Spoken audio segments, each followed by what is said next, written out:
My wife and I have learned a lot in our first month since we launched our new Lake Tahoe cabin on Airbnb. We did a lot of things right while self-managing our short-term rental, but we didn't do everything perfectly. I'll be sharing those valuable lessons we learned to help other new and aspiring short-term rental hosts get off to a great start and avoid pitfalls with your new business. And if you stick with me till the end, I'll also reveal how much money we made in our first month. So the first lesson we learned was to get that 5-star rating on your listing as fast as possible. You need at least 3 reviews on your Airbnb listing for your rating to show up in search where potential guests are scrolling through available listings. And you need at least 5 reviews to be eligible to be labeled as a guest favorite. So do whatever you need to do to get a 5-star rating displayed ASAP, since guests will definitely be looking at that rating when considering which place to book. We made a mistake early on that really delayed our bookings. What happened was that I was hesitant to give discounts when we launched because I didn't want to lose out on potential revenue. But what ended up happening is that we lost out on revenue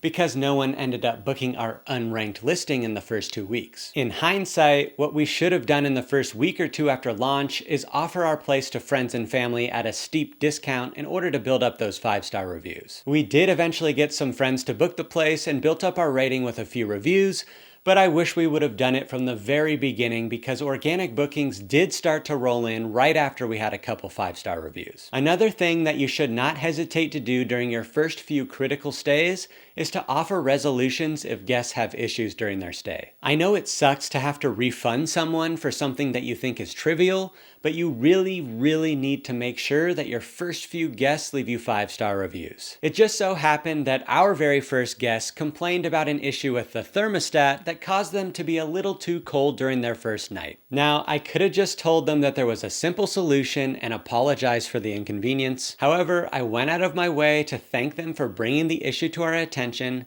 and we gave them a 10% refund. Giving them a preemptive refund before they even asked for one built a ton of goodwill for the remainder of their stay, and they still ended up leaving us a 5-star review despite their early frustration. I know I might get some criticism for giving a refund in this case, but it was more important for us to ensure a 5-star review rather than risk a lower rating for a little bit more money. Along these same lines, the second lesson is to give yourself enough time to get your place set up well enough to ensure 5-star reviews from strangers. And part of that is having family or friends be the first one to stay at your place, so they can give you that critical feedback while being a lot more forgiving in their review about any issues or missing amenities. Just make sure that these are family members that like you, and that they'll actually give you honest, unfiltered feedback so that you can correct any problems before your first strangers check in. You really need your first handful of strangers to have a truly great experience. If you get even a single low rating in your first 10 reviews, it will have an outsized impact on your overall rating and end up hurting your visibility and booking rate. I've heard cases where new hosts got 1 or 2 bad reviews in the very beginning, and it hurt their booking so bad that they just had to start from scratch. The next lesson is to leverage generative AI like ChatGPT to help write all of the content in your listing. We used ChatGPT 4 not just to save time, but to help write professional, engaging, and descriptive content for everything from our listing description to our guest messaging. Of course, you should supply the content, and you should definitely review and refine what spits out of these language models, but why not utilize all the tools available to you to enhance the appeal and professionalism of all the content in your listing? We might not always copy and paste exactly what came out, but ChatGPT was also great for helping us come up with listing title ideas, image captions, guidebooks, check-in instructions, and even guest communications. The next lesson that I really wish we had followed is to separate your short-term rental finances from your personal finances from the very beginning. We made the mistake of using several personal accounts to pay for all the furniture and other home goods, and now it's a huge pain to go back and do all the accounting. I'm having to go and hunt down individual receipts from Amazon, Costco, Pottery Barn, or wherever to collect all of our expenses from the last year so that we can deduct them when we go file our taxes. So if you are a future host watching this,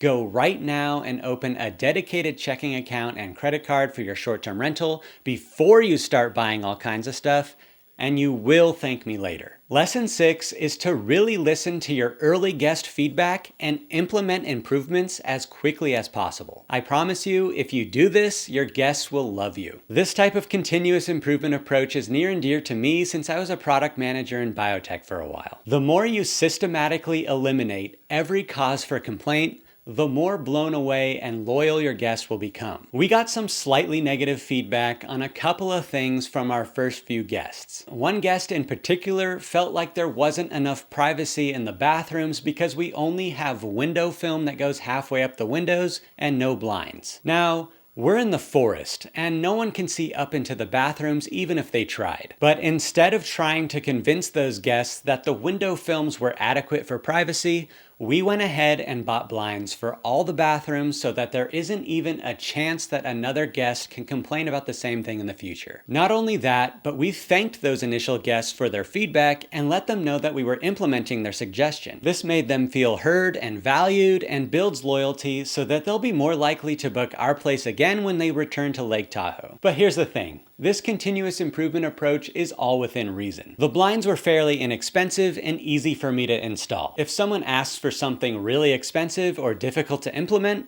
then of course I won't do it. Another lesson that has really worked out surprisingly well for us is going overboard with the labeling and instructions. I've heard this tip on YouTube quite a bit, but it's important enough to include in this video as well. Put simply, labeling helps people that are unfamiliar with your space find things. And maybe more importantly, it helps them know where to put things back. It prevents any frustration due to not being able to find something, and it's also helpful to our cleaners and even ourselves to easily be able to see if something ever goes missing. As for instructions on how to use things on your property, even if you think it's obvious how to use something like your fireplace or barbecue or TV, you should provide clear instructions so that there is no opportunity for confusion. This will help prevent angry guest messages and just create a smoother and frustration-free experience for both your guests and you. In our case, we made professional looking laminated instructions that were branded with our logo, and then we used some poster putty to stick them next to the thing. The effectiveness of this next lesson may depend on your specific market,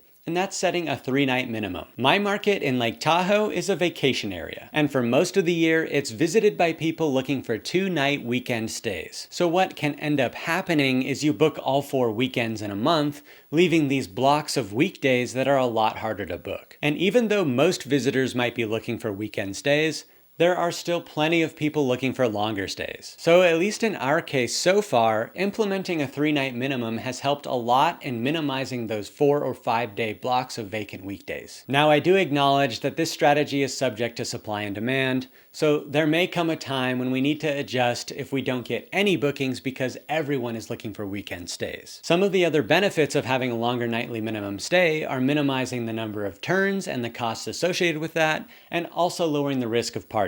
Also, we realize that we won't show up in Airbnb's search results when someone filters for weekend stays, but that's kind of the point. So really quick, this video is not sponsored by Airbnb in any way, shape, or form, but I thought I'd toss our referral link in the description where you can get paid $40 by Airbnb just by signing up as a host and completing a single stay. If you do sign up to host with my link, I'll do my best to give you some pointers and answer your questions as you set up your listing and prepare to host your first guest. Okay, so as promised, I'll now give you guys the numbers for our first month's earnings on Airbnb. Our first month was December, and you can see here that our gross revenue was $5,393. Sounds good, but wait until you hear my expenses. Getting into the details, we only had 10 nights booked for an overall occupancy rate of 32%. A lot of that had to do with what I mentioned before about my hesitancy to give any discounts at first. We actually stayed there for 5 nights when it wasn't booked, so that's why Airbnb is saying that we had a 48% occupancy, but it was really 32%. I did end up discounting the first 2 nights down to $180, but the rest of the bookings were close to $600 a night. Now, my expenses for the month were $9,000, and that includes the mortgage, property taxes and insurance, as well as transient occupancy taxes, cleaning costs, utilities, internet, snow removal, and all the other recurring expenses that I have for the property. So I know $9,000 a month in expenses sounds like a lot, because it is, but we're hoping that we start to see a higher occupancy level in future months